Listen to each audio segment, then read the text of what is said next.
नमस्कार, स्वागत है आप सभी का हमारी खास पेशकश अगले हफ्ते की तैयारी। जो दर्शक अभी जुड़े हैं उनकी जानकारी के लिए बता दूं कि शो में हम देते हैं इस हफ्ते के बाजार की पूरी जानकारी, साथ ही करवाते हैं अगले हफ्ते की पूरी तैयारी।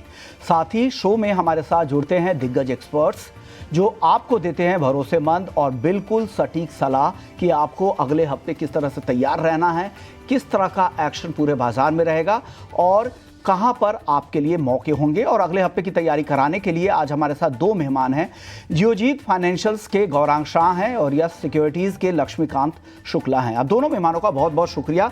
आप लोगों के पास आएंगे, लेकिन देख लेते हैं कि हफ्ते के आखिरी दिन बाजार की चाल कैसी रही है, पूरे हफ्ते में कैसी रही है और पूरे महीने में नवंबर का महीना बाजार के लिए कैसा रहा, ये आपको बता देते हैं। हफ्ते के आखिरी दिन की बात करें तो निफ्टी में शानदार तेजी दिखी। 216 अंकों की मजबूती के साथ हफ्ते के आखिरी दिन निफ्टी बंद हुआ है। सेंसेक्स में करीब करीब 760 अंकों की मजबूती दिखी। निफ्टी बैंक हालांकि सपाट बंद हुआ, बहुत ज़्यादा तेजी यहां पर नहीं थी, लेकिन हफ्ते के आखिरी दिन थोड़ी बहुत तेजी निफ्टी बैंक में दिखी थी। लेकिन अगर वहीं इस महीने की बात करें, नवंबर के महीने की, हालांकि एक्सपायरी गुरुवार को ही हो गई थी, लेकिन पूरे महीने की चाल देखें तो निफ्टी 5 महीने के निचले स्तर पर के आसपास ही बना हुआ है। और ये लगातार, अगर ओवरऑल पूरे महीने की बात करें तो लगातार दूसरे महीने नवंबर में गिरावट दिखी है। निफ्टी मिड कैप इस महीने हरे निशान में बंद हुआ और स्मॉल कैप में लगातार तीसरे महीने दबाव दिखा है। इस महीने की बात करें नवंबर में तो आईटी इंडेक्स रिकॉर्ड ऊंचाई पर पहुंचा है और निफ्टी रियलिटी इस पूरे महीने में 2% तक मजबूत हुआ है। वहीं निफ्टी पीएसयू बैंक में 3 महीने की जो गिरावट थी वो थमी है। धीरे धीरे यहां पर ट्रैक्शन दिख रहा है, खरीदारी लौटकर आ रही है। निफ्टी एनर्जी 9 महीने के निचले स्तर पर है। वहीं निफ्टी मेटल और एफएमसीजी 5 महीने के निचले स्तरों पर अभी भी है। थोड़ी बहुत रिकवरी, थोड़ी बहुत एफआईआईज की बाइंग ज़रूर लौटी है, लेकिन अभी भी कई सारे इंडेक्स सेक्टर ऐसे हैं जहां पर अभी भी काफ़ी रिकवरी की संभावनाएं हैं, गुंजाइश है। और निफ्टी फार्मा की अगर बात करें तो 3 महीने के निचले स्तरों के आसपास अभी भी ये इंडेक्स बना हुआ है। इस हफ्ते की अगर बात करें तो इस हफ्ते निफ्टी ने करीब 1%, बैंक निफ्टी ने करीब करीब 2.25% की तेजी दिखाई है। वहीं निफ्टी बैंक ने 3.25% और निफ्टी स्मॉल कैप में इस हफ्ते करीब 5% की तेजी देखने को मिली है इस हफ्ते। और बाकी अन्य इंडेक्स, ब्रॉडर इंडेक्स में जाएं तो निफ्टी पीएसयू बैंकों में शानदार रिकवरी दिखी है। करीब करीब 5% की तेजी इस इंडेक्स में इस हफ्ते रही है। इसके अलावा निफ्टी पीएससी और निफ्टी मेटल्स इंडेक्स में भी ठीक ठाक तेजी यहां पर रही है। चलिए एक एक करके बात करते हैं। ये तो ब्रॉडर आउटलुक हो गया है। सबसे पहले अगले ही हफ्ते के हिसाब से समझते हैं। लक्ष्मीकांत जी, टेक्निकली बाजार आपको कैसा दिख रहा है यहाँ पर? अगले हफ्ते क्या ये तेजी कंटिन्यू होगी? जो एफआईआईज की खरीदारी दिख रही है, जो थोड़ी लौटी है, क्या आगे भी ये लौटेगी? क्या लेवल्स आप एक्सपेक्ट कर रहे हैं निफ्टी को लेकर और बैंक निफ्टी को लेकर अगले हफ्ते के हिसाब से बताइए। देखिए, इस हफ्ते निफ्टी काफी रेंज बाउंड ट्रेड करता हुआ दिखाई दिया है। मंडे को उसकी गैप अप ओपनिंग हुई थी और उसके बाद हमें फिर एक दिन हमें बुलिश कैंडल दिखाई दिया, दूसरे दिन बेरिश कैंडल दिखाई दिया है। बट सबसे अच्छी बात मार्केट के लिए रही है कि जो 25 नवंबर को जो अपसाइड का गैप था उसको मार्केट ने कल फिल कर लिया है। और आज वही जो पिछले दिन के जो लोअर लेवल्स थे वहां से एक रिबाउंड आता हुआ दिखाई दिया है। तो मुझे लगता है कि एक ब्रॉडर रेंज में निफ्टी ट्रेड करता हुआ दिखाई देगा। अपर लेवल्स के जो रेजिस्टेंस दिखाई दे रहे हैं वो 24,350 के लेवल्स दिखाई दे रहे हैं। इस लेवल्स के बारे में हमने पिछले हफ्ते भी चर्चा की थी, क्योंकि एक क्रूशियल लेवल से यहाँ पे 38.2 फिबोनाची रिट्रेसमेंट है, जिसकी वजह से मार्केट एक हर्डल फेस कर रहा है। मुझे लगता है कि जैसे ही कंसोलिडेशन ब्रेकआउट इसके ऊपर आता है तो मार्केट यहाँ से 200 से 300 पॉइंट के अपर मूव दिखा सकता है। जो नेक्स्ट हर्डल है वो फिर 25,550 से लेकर 25,600 के आ रहे हैं। और ओवरऑल मोमेंटम हमें दिखाई दे सकता है कि जब तक निफ्टी 23,800 के ऊपर सस्टेन करता है, बट इसके अगर विपरीत 23,800 के नीचे भी अगर निफ्टी आता है तो हमारे पास 23,640 से लेकर 23,600 तक अच्छे खासे सपोर्ट है। वहां पे 200 डीएमए ही है, नजर आ रहा है। तो मुझे लगता है कि ओवरऑल एक रेंज बाउंड मूव दिखाई दे सकता है आने वाले समय में। बट अगर एक ब्रेक थ्रू मिलता है 24,350 के ऊपर, वहां से फिर हम एक अपसाइड रैली की उम्मीद कर सकते हैं। वहीं पर अगर हम बैंक निफ्टी को देखें तो बैंक निफ्टी भी फॉलिंग ट्रेंड लाइन ब्रेकआउट का जो फुट वहां पे कंसोलिडेट कर रहा है, और आज भी इसने अपने 50 डीएमए लेवल को डिफेंड किया है, जो कि 52,000 लेवल के आसपास आ रहे हैं, और अभी भी अपने सारे की मूविंग एवरेज के ऊपर सस्टेन कर रहा है। तो मुझे लगता है कि बैंक निफ्टी अगर आने वाले समय में 52,800 के ऊपर सस्टेन करता है, तो फिर से हरियाली दिखाई दे सकती है, और वहां से फिर हमें अपर साइड के मोमेंटम दिखाई दे सकते हैं बैंक निफ्टी में, जो कि आ रहे हैं 53,500 के आसपास। ओवरऑल स्ट्रेंथ अच्छा खासा नजर आ रहा है, क्योंकि निफ्टी पीएसयू बैंक में हमें अच्छा खासा आउट परफॉर्मेंस देखने को मिला है इस हफ्ते में। तो मुझे लगता है कि सिलेक्टेड बैंकिंग स्टॉक्स में भी तेजी बनी रह सकती है, और हमें फाइनेंशियल स्टॉक्स में भी स्टेबिलिटी दिखाई दे रही है। इंडिया विक्स पे अगर नजर डालते हैं तो 200 डीएमए के आसपास ही सस्टेन कर रहा है, तो अभी भी ये ओवरऑल स्टेबिलिटी शो करता है जब तक ये 16 मार्क के नीचे ट्रेड करता है। तो मुझे लगता है थोड़ा सा पेशेंस के साथ वेट करना चाहिए, और आने वाले समय में हमें निफ्टी में अपर साइड के ब्रेकआउट मिल सकते हैं। साइड के ब्रेकआउट आप कह रहे हैं कि निफ्टी में मिल सकते हैं। 24,350 एक क्रूशियल लेवल होगा, वहां से अगर वो उसके उस लेवल के ऊपर निकलेगा तो एक अच्छी तेजी वहां पे फिर से बन सकती है। लेकिन अभी फिलहाल रेंज बाउंड एक्टिविटीज यहां पर दिख रही है। निफ्टी बैंक के लिए 52,800 उसके ऊपर निकलता है तो आगे 53,500 तक के लेवल्स भी दिख सकते हैं। लेकिन एक सेगमेंट, एक पॉकेट ऐसा है जो सरकारी बैंकों का खेमा है, वहां पर कुछ चुनिंदा बैंकों में तेजी अगले हफ्ते भी जारी रह सकती है, ऐसा लक्ष्मीकांत जी मानते हैं। गौरांग सर, अब आप बताइए, हफ्ते के आखिरी में बाजार ने अच्छा बाउंस बैक दिखाया, इंप्रेसिव कमबैक कह सकते हैं बाजार ने किया है, और सपोर्ट मिला फार्मा, इंफ्रा, एनर्जी और ऑटो स्टॉक से, जो मार्केट के सेंटिमेंट को लिफ्ट किया है। अब अगला हफ्ता क्या लग रहा है, किस तरह से, क्या ऐसे ट्रिगर होंगे जो बाजार को अब यहां से ड्राइव करेंगे? फंडामेंटली बाजार अब कैसा दिख रहा है आपको, गौरांग सर? धन्यवाद विश्वमोहन जी, इस मंच पर आपको आमंत्रित करने के लिए, और सभी को प्रणाम और शुभ दिन हमारे तरफ से। और दायरेबंद कारोबार का अनुमान इस हफ्ते की शुरुआत में हमने हमारे ही चैनल ईट नाउ स्वदेश पर सोमवार को जब हम बाजार खुलते हुए शो में जुड़े थे तो ये बताया था कि शायद दायरेबंद कारोबार हो। 24,350 के ऊपर टिकना फिलहाल तो थोड़ा कठिन लग रहा है, और नीचे की तरफ जो हमने कल स्तर बनाए थे वहां से आज ऊपर की तरफ बाजार उभरा और 24,100 के पार जाकर के बंद दिया है। उम्मीद यही करते हैं कि 24,000 और 24,300 के आसपास मेरे ख्याल से अगले हफ्ते में भी कामकाज होगा, और क्षेत्र के आधार पर और कंपनियों के आधार पर आपको शायद थोड़ी बहुत और हलचल होती हुई नजर आएगी। मैं हमारा मानना ये है कि ये उठापटक का जो दौर था इस हफ्ते में, खास करके जो एफएनओ एक्सपायरी थी कल उसको लेकर के, वो अब इतिहास हो चुका है। अगले हफ्ते मेरे ख्याल से बाजार में थोड़ी बहुत स्थिरता आनी चाहिए, और धीरे धीरे करके हम प्रयास करेंगे जो ऊपरी तरफ के पड़ाव है उसको पार करने के लिए। लेकिन ये इतना आसान नहीं होगा, मेरे ख्याल से अगले हफ्ते भी थोड़ा बहुत मिला जुला सा रुझान होगा, लेकिन धीरे धीरे करके खरीदारी बिकवाली के ऊपर हावी हो रही है। आपने कुछ टिप्पणियां करी थी विदेशी संस्थागत निवेशों को लेकर के, तो और 15 दिन है, क्योंकि 15 दिसंबर के पश्चात ये क्रिसमस और नए साल की छुट्टियों पर चले जाएंगे। फिर बिकवाली जो हमने अक्टूबर और शुरुआत के नवंबर के महीने में देखी थी वो मात्रा में नहीं होगी, शायद उसका दबाव जो है वो धीरे धीरे करते कम होता जाएगा, जिससे थोड़ी बहुत स्थिरता बाजार में आ सकती है।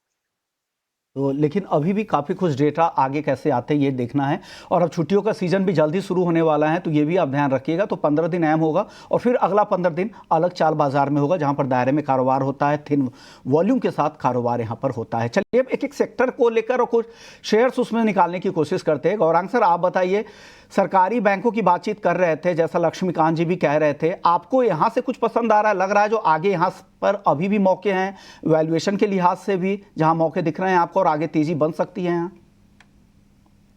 तो सरकारी बैंकों के जो नतीजे आए थे विश्व मोहन जी, वो मेरे ख्याल से अनुमान से बेहतर थे। खास करके state bank of India, bank of Baroda, Canara bank, PNB, Indian bank जैसी जो कंपनियां हैं, जहां पर हमारी खरीदारी की राय है बुनियादी तर्क के आधार पर।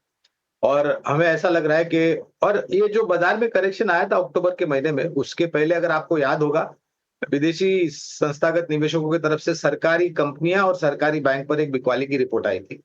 तो जो नीचे के तरफ का दौर था वो बाजार में करेक्शन आया उसके पहले ही शुरू हो गया था सरकारी कंपनियों में और बैंकों में।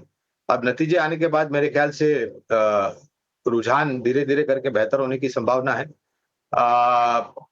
ये जो सभी नाम मैंने लिए state bank of India, Canara bank, bank of India, bank of Baroda, PNB और इंडियन बैंक। इन सभी पर हमारी लंबी अवधि के लिए खरीदारी की राय है। आज के अगर पसंदीदा स्टॉक में अगर आप हमें पूछते हैं तो हमने जो सरकारी बैंक का चयन किया है विश्व मोहन जी, वो बैंक ऑफ बड़ौदा है और यहाँ से हमें लग रहा है कि करीबन 300 तक के लक्ष्यांक लंबी अवधि में आपको आते हुए दिख सकते हैं। तो बैंक ऑफ बड़ौदा आपकी टॉपिक यहाँ पर है, लेकिन कुछ चुनिंदा सरकारी बैंकों का नाम आपने लिया जहाँ पर निवेशक जो है वो लंबी अवधि के लिए यहाँ पर दाव लगा सकते हैं, निवेश की सलाह ले सकते हैं। चलिए आगे बढ़ते कुछ और शेयर्स की बात करते हैं। एक और सेक्टर है फार्मा सेक्टर, जहां पर काफ़ी अच्छी तेजी आज दिखी है और सिर्फ लार्ज कैप ही नहीं, mid cap, small cap pharma कंपनियां, हेल्थ केयर कंपनियों में भी आज काफ़ी अच्छी बाइंग देखने को मिली थी। आप बताइए लक्ष्मीकांत जी, यहाँ फार्मा कंपनियों में कुछ पसंद आपको आ रहा है जहां लग रहा है कि आगे अच्छी तेजी ये कंटिन्यू अगले हफ्ते भी कर सकता है? जी हाँ, डेफिनेटली आज हमें अच्छा खासा अपर साइड का मोमेंटम मिला है निफ्टी फार्मा इंडेक्स में। और यहाँ पर भी अगर हम कुछ स्टॉक देखना चाहते हैं तो वो हम देख सकते हैं डिवीज लेबोरेटरी। डिवीज लेबोरेटरी में एक हमें 5-6 दिन का कंसोलिडेशन ब्रेकआउट मिला है और यहाँ पर जो कैंडलस्टिक फॉर्मेशन है वो भी काफी बुलिश सेंटीमेंट शो कर रहा है।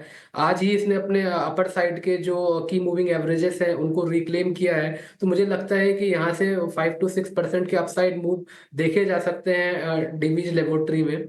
और अगर अगर इसके जो इमीडिएट हर्डल्स हैं अगर बात करते हैं तो वो नजर आ रहे हैं 6210 के आसपास। इसके ऊपर अगर एक डिसाइसिव ब्रेक थ्रू मिलता है तो वहां से हमें 6600 तक के अपर साइड के लेवल दिखाई दे रहे हैं। लोअर लेवल्स हैं 6000, तो जब तक ये 6000 के ऊपर सस्टेन करता है तब तक हम अपसाइड के लेवल्स देख सकते हैं डिवीज लेबोरेटरी में। दूसरा प्लीज। जो पिक रहेगा निफ्टी फार्मा में वो है एल्केम लेबोरेटरी। यहाँ पर कंसिस्टेंट डिक्लाइन के बाद आज हमें 200 डीएमए के ऊपर एक रिबाउंड देखने को मिला है with the formation of bullish candle. तो मुझे लगता है कि इसमें भी तेजी बनी रहेगी और अगर ये अपने जो की हर्डल्स है वो जो आ रहे हैं 5720 के आसपास, अगर उसके ऊपर निकलता है तो वहां से ये स्टॉक फिर 6350 से लेकर 6400 के अपर साइड के लेवल शो कर सकता है। तो मुझे एल्केम और डिवीज लेबोरेटरी ये दोनों ही काफी अच्छे लग रहे हैं निफ्टी फार्मा इंडेक्स। ओके, तो डिवीज लैब और एल्केम लैब्स यहाँ पर आपको पसंद आ रहा है। चलिए अब एक और सेक्टर है ऑटो, जहाँ पर ब्रोकरेजेस की रिपोर्ट भी कुछ चुनिंदा कंपनियों के लिए अच्छी आई थी, खास करके एमएनएम को लेकर वहाँ पर अच्छी तेजी दिखी। इसके अलावा मारुति, टाटा मोटर्स, एमआरएफ में भी ठीक ठाक तेजी दिखी हफ्ते के आखिरी दिन। गौरांग सर, इस सेक्टर से आपकी प्रेफर्ड बेट कहाँ पे होगी, जहाँ लग रहा है कि अच्छा ट्रैक्शन दिखेगा, आगे तेजी अच्छी बनेगी? तो नाम आपने लिए वहां पर तो खरीदारी की राय है, लेकिन हाँ अगर एक और नाम है सामान ढाने वाले वाहन बनाने वाली कंपनी यानी कि कमर्शियल व्हीकल बनाने वाली कंपनी अशोक लेलैंड। इस स्टॉक पर हमने काफी लंबे समय से निवेश की राय दी है और 230 के पार जाकर के आज बंद दिया है।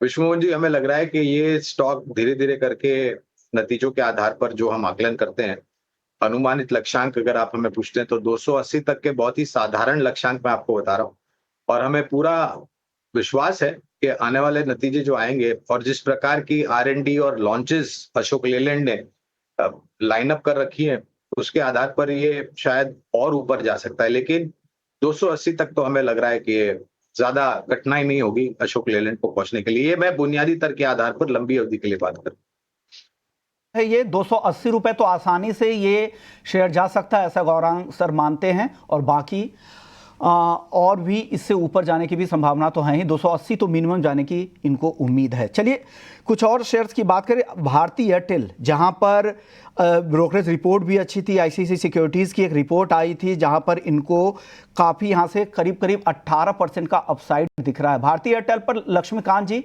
क्या आउटलुक है आपका? तो भारतीय एयरटेल ने आज एक कंसोलिडेशन ब्रेकआउट दिया है with the formation of bullish belt hold candlestick pattern. So मुझे लगता है कि ओवरऑल मोमेंटम अपसाइड का ही नजर आ रहा है। हालांकि हल्की सी एक प्रॉफिट बुकिंग देखने को मिली 50 डीएमए के लेवल्स पर, जो कि दिखाई दे रहा है 1650 के आसपास। तो मुझे लगता है कि इमीडिएट हर्डल 1650 का है। अगर उसके ऊपर एक कंसोलिडेशन के बाद अगर ब्रेकआउट आता है तो यहाँ से हमें 1800 तक के लेवल्स भारतीय एयरटेल शो कर सकता है। और जो आज का जो स्विंग लो है जो कि दिखाई दे रहा है 1550 के आसपास, वही इसका स्टॉप लॉस होगा। भारतीय एयरटेल को है, आपको भी लग रहा है कि 1800 के पार ये शेयर निकल सकता है। चलिए अब वक्त हो चुका है वैल्यू इन्वेस्टमेंट पिक यानी वीआईपी शेयर जानने का।